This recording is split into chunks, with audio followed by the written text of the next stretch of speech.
មានគ្រួសារដ៏ក្រីក្រមួយមានម្ដាយហើយនិងកូនស្រីម្នាក់ណែកូនស្រីឥឡូវផ្សិតទៅផ្ទះយើងអស់ហើយអញ្ចឹងកូនឯងទៅជីកផ្សិតយកមកខ្លះមកចាម៉ែអញ្ចឹងកូនទៅយកកំប៉ុងសិនឥឡូវផ្សិតអត់សូវមានសោះម៉ែហើយនាងវីក៏បានធ្វើដំណើរទៅរកផ្សិតទៅ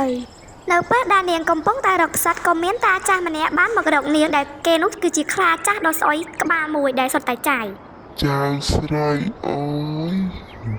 ចៅស្រីកុំបារម្ភអីតាមិនធ្វើអីចៅទេតែតាសូមឲ្យចៅជួយរកចាយអីផងណា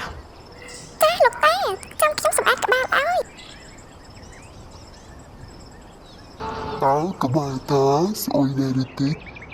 មិនស្អុយទេលោកតាលោកតាខ្ញុំបានរកចាយអស់ហើយលោកតា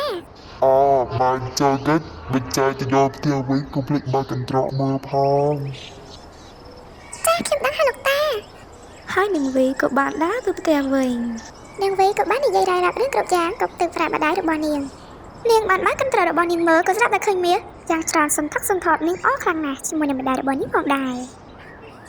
ពួកគេក៏បានសាងសង់ផ្ទះមួយដ៏ធំសម្រាប់រស់នៅដូចយ៉ាងសុខស្រួលណែកូនស្រីយើងឃើញទេថានាងវីហើយនឹងម៉ែវានោះខ្លាចជាអ្នកមានបាត់ហើយអាកំបាំង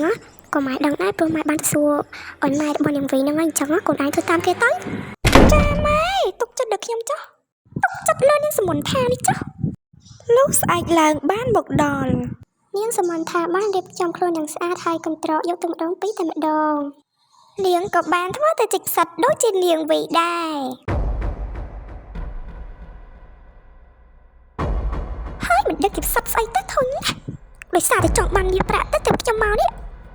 ចៅស្រីខាងនោះជួយរកចាយឲ្យតាបានទេចៅមកឲ្យតាធ្វើជាល្អសិនតើក្បាលតាស្អុយដែរទេចៅអើយស្អុយឡើងហួងដល់ក្បាលស្អីទេឡើងស្អុយ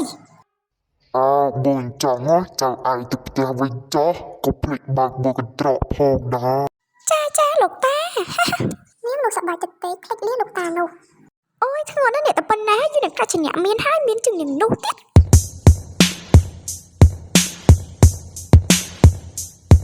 ម៉ែក៏ទៅវិញហើយចាំមើលទៅក្នុងលានសុទ្ធតែមានប្រាក់ហើយបងចុកក៏បើកបោ